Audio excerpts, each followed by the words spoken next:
지난주에 있었던 공청회 수급추계위원회 관련한 거 내용 네. 보고 받으셨죠? 네, 받았습니다. 그 쟁점이 크게 독립성, 전문성, 그리고 의결 권한을 어떻게 할 거냐가 있었는데 지금까지는 공청회 내용상으로는 쟁점 중에 해소된 게 거의 없는 것 같은데 장관님 의견은 어떠세요?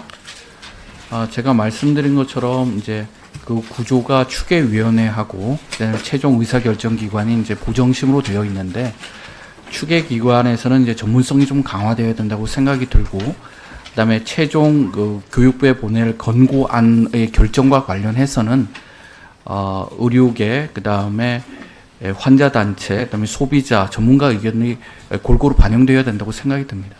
지금 장관님 답변하신 내용으로는 사실 지금까지의 보정심 결정이나 의계특위의 네. 구성과 사실 큰 차이가 없어 보이거든요. 그러면 네. 과연 이게 앞으로 의료계와 논의를 함에 있어서 발전적인 단계라고 할 수 있을지 좀 걱정이 되는 부분이 있고 이게 환자 의사를 자꾸 단체 간의 대척점에 있는 걸로 인식을 많이 하고 계신 것 같은데 보건복지부의 네. 전체 기조가 기본적으로 환자와 의사는 원팀입니다. 네. 돈 상관없이 최고의 치료를 받고 네. 주고 싶은 게 환자와 의사는 생각이 똑같아요. 근데 거기에 대해서 우리가 다 돈 걷어서 공평하게 나눠줄게 해놓고 돈을 쓰기 곤란하다 하는 건 사실은 정부인 거죠. 그런데 이거를 애매한 집단을 다 모아놓고 거기서 논의가 안 되고 있으니까 우리가 책임질 수 없다는 식으로 계속 발언이 나오는 것에 대해서 굉장히 유감이고요. 지금 이 왜 현장 의견을 이렇게 반영을 하지 않고 전문가들의 의견을 안 듣는지 잘 이해가 안 됩니다. 왜냐하면 우리 2021년에 지금 정신건강의학 관련해서 계속 입원병동 그리고 아까 서명호 의원님도 말씀해 주셨지만 보호병동 이런 것들 다 문제가 되고 있는데 지금 입원 가는 병상수 종별 현황을 보면 병상수 합계가 5년 동안 15% 가까이 감소를 합니다. 근데 그 중에서 환자들이 가장 가깝게 이용할 수 있는 병원 정신과, 의원 정신과에서는 병상수 거의 90% 감소했죠. 그런데 지금 아무리 돈을 쏟아붓고 통계를 내도 입원 가능한 병상이 없어요. 왜? 코로나 때 이거 병상 간격 등등, 기준 요건 강화하면서 이거 다 줄어든 거 알고 계시죠? 그때 정신건강의학과 학회, 의사회에서 전부 다 이거 이렇게 하면 위험하다고 성명서 내고 난리 났었죠. 그런데 안 들으셨잖아요. 수진자 수 이렇게 늘고 있습니다. 그리고 영역을 불문하고 정신적 스트레스로 인한 휴직이라던가 휴학이라든가 다 증가하고 있죠. 그런데 입원 건수는 이렇게 줄어요. 왜? 병상수가 없거든요. 관리가 안 되고 유지가 안 되니까요.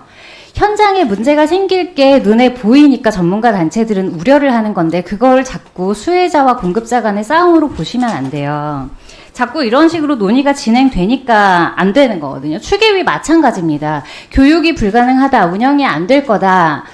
다 모든 것들을 전문가들이 이야기를 하고 있는데 자꾸 보건복지부 내부에서 상상으로 정책을 만드시니까 이게 안 먹히는 거거든요.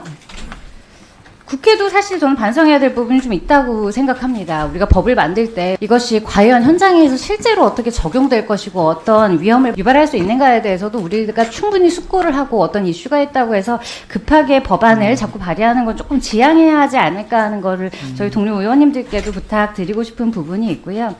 여야 할 거 없이 계속 나오는 게 중증외상센터 지원금 문제죠. 근데 지원금 이거 추경 아무리 해서 아무리 쏟아부어도 이건 문제가 해결되지 않을 겁니다. 왜냐하면 이번에 이게 모 병원에서 발생한 사건인데 이 응급진료 후에 보호자가 나타났어요. 근데 보호자와 이제 환자가 좀 특수한 관계에 있다 보니까 뭐 설명에 제한이 된다 이런 설명을 하는 과정 중에 보호자가 의료진에게 폭행을 행사하는 사건이 생깁니다. 그런데 이게 보호자에게 설명하는 과정이었기 때문에 응급진료에 해당하지 않는다는 사유로 경찰이 이거를 단순 폭행죄를 적용을 해요. 장관님, 환자 네. 보호자에게 설명하는 내용이나 과정은 진료에 포함이 됩니까? 안 됩니까? 진료에 포함된다고 생각이 듭니다. 그렇죠. 행위에 아무 문제가 없어도 요즘 설명 의무 연관해서 책임 묻는 판례들도 많이 나오죠. 네. 그러면 이 상황에서 보건복지부 장관님의 개인적인 의견은 어떠세요?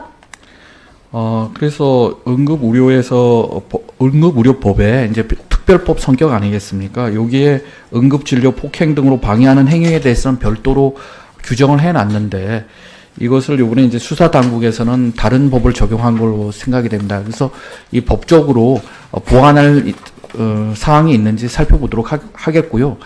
제재 이것뿐만 아니라 보완해야 될 일인가요? 설명 과정이 진료 의료에 포함되느냐 안 되느냐가 이거 네. 법을 제가 내긴 할 겁니다만 네. 이걸 법으로까지 규정을 해야 할 건지 보건복지부의 명확성을 높이는 거고요. 일단 수사 당국에서 그렇게 결정한 거에 대해 가지고 제가 하는 것보다는 이제 보완책을 마련하는 게 좋겠고 제재를 강하게 하는 것보다는 예방을 하는 것이 더 중요하기 때문에 예방과 관련된 대책도 만들도록 하겠습니다. 지금 보시면 보호는 최소로 합니다. 의료진에 대해서. 그런데 책임은 최대로 묻고 있어요. 중증외상센터 지원금을 이번에 다시 책정을 하셔서 주셔도 이번에 중증외상 세부 전문의 갱신률 얼마인지 아세요? 네, 제가 그 자료를 갖고 있지 않습니다. 지금 몇 되지도 않는 중증외상 세부 전문의 중에 내가 이거 갱신해서 계속 이거 하겠다고 한 사람이 20%밖에 안 됩니다. 저는 소아응급 세부 전문의인데 제 동료들도 지금 소아응급 세부 전문의 갱신해야 되냐 말아야 되냐 다 고민해요. 돈만의 문제가 아닌 겁니다. 어떤 식으로 핵심 의료들을 다시 살릴 수 있는지 보건복지부 차원에서 좀 더 심도 깊게 고민해 주시기를 부탁드리겠습니다. 이상입니다. 네.